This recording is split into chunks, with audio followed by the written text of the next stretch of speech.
Hello বন্ধুরা, আসসালামু আলাইকুম। আমি রোমানার পাকঘর থেকে রোমানা বলছি। আজকে আপনাদের দেখাবো নদীর পাঙ্গাস মাছের অথেন্টিক ঝাল ভুনা।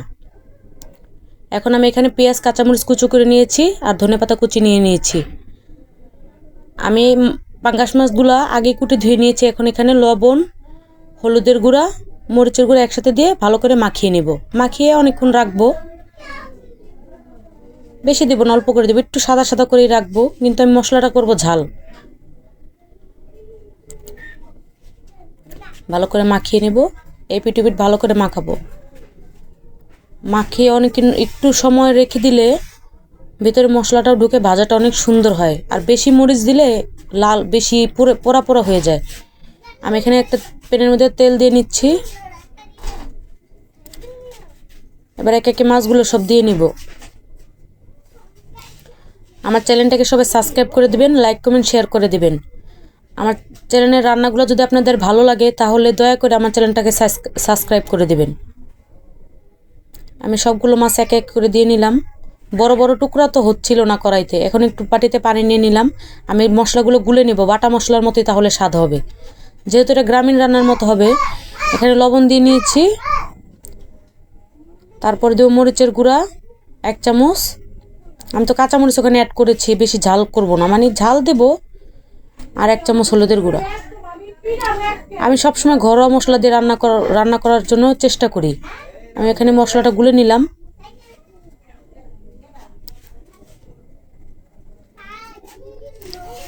অল্প একটু আদা রসুন বাটা দিয়ে দেব। ভালো করে এখন গুলিয়ে নিব। এখন দেখেন একবারে পুরো বাটা মশলার মতোই হয়ে গেছে। এখানে সব কিছু আমি উপকরণ একসাথে নিয়ে নিয়েছি।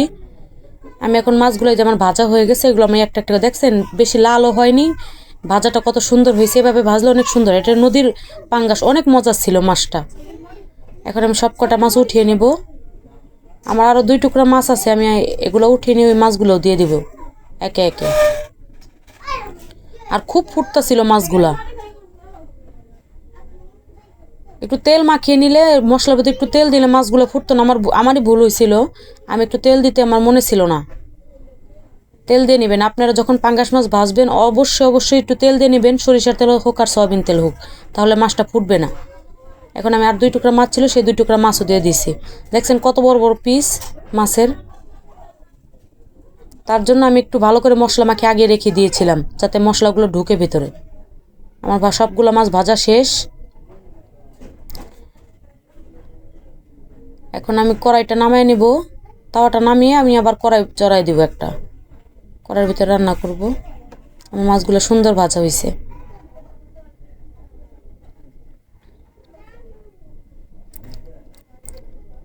আমার চ্যানেলটাকে সাবস্ক্রাইব করতে কেউ ভুলবেন না। এখন আমি একটা কড়াইতে তেল দিয়ে দিলাম। তারপর দেব পেঁয়াজ কুচি। আমি মিডিয়াম আঁচে রেখে রান্নাগুলো করতেছি। বেরেস্তার মতো একবার ভেজে নেব। পেঁয়াজগুলো বেশি ভাজলে, ভুনার মধ্যে পেঁয়াজটা বেশি ভাজলে কি হয়, পেঁয়াজটা তাড়াতাড়ি গলে যায় আর ঝোলটা অনেক সুন্দর হয়, গাঢ় হয়। এখানে আমি কাঁচামরিচ দিয়ে দিলাম একবারেই। ভালো করে নাড়াচাড়া করে নেব। এর জন্য আমি মরিচের গুঁড়া একটু কম দিয়েছি, বেশি দিইনি। মরিচগুলো অনেক ঝাল ছিল।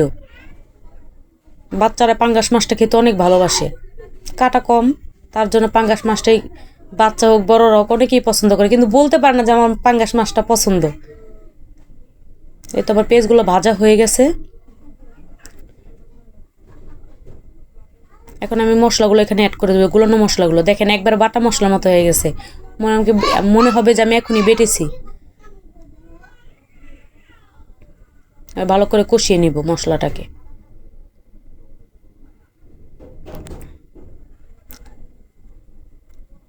বাটিটা ধুয়ে আমি পানি টুক দিয়ে দিব। এবার ভালো করে কষিয়ে নিব। কষানো যত ভালো হবে তরকারি ততই মজা হবে। এটা আমার মার কথা।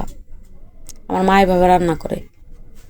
আমি আমার মার থেকে সব যতটুকু শিখছি ততটুকু মার কাছ থেকে শিখছি। আমার রান্না সব আমার মা এইভাবে রান্না করে, আমি এইভাবেই রান্না করি। অনেকে অনেকভাবে রান্না করে। এই তো আমার কষানো প্রায় হয়ে গেছে। আমার চ্যানেলে সবাই পাশে থাকেন। আমি আপনাদের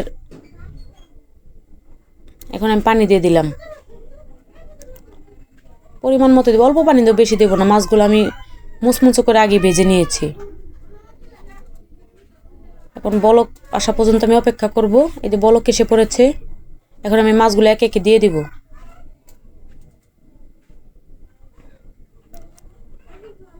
দেশি স্টাইলে এভাবে রান্না করলে বেশি মশলাও না বেশিও না, অনেক মজা হয়। অত ময় মশলা অ্যাড করলে তরকারি অত ভালো লাগে না, আমরা একটু কম মশলাই খাই। সবগুলো মাছ একবারই দিয়ে দিব।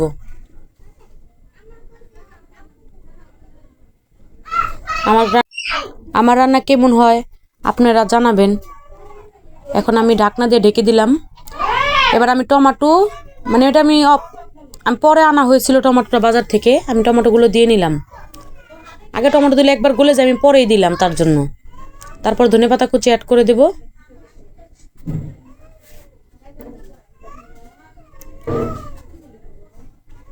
আমার রান্না যদি ভালো লাগে আমার চ্যানেলটাকে সাবস্ক্রাইব করে দেবেন। আর আপনারা বাসায় ট্রাই করবেন, এভাবে রান্না করে খেয়ে দেখবেন, অনেক মজা হয়।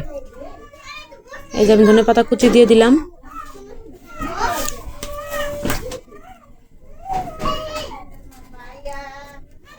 এতে আমার টমেটো গলে যাবে একবারে।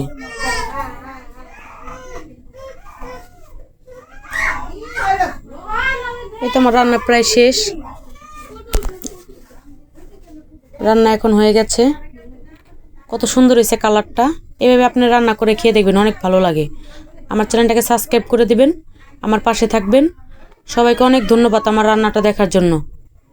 যে যেখান থেকে দেখতেছেন সবাইকে আসসালামু আলাইকুম। সবাই ভালো থাকবেন, সুস্থ থাকবেন। আল্লাহ হাফেজ।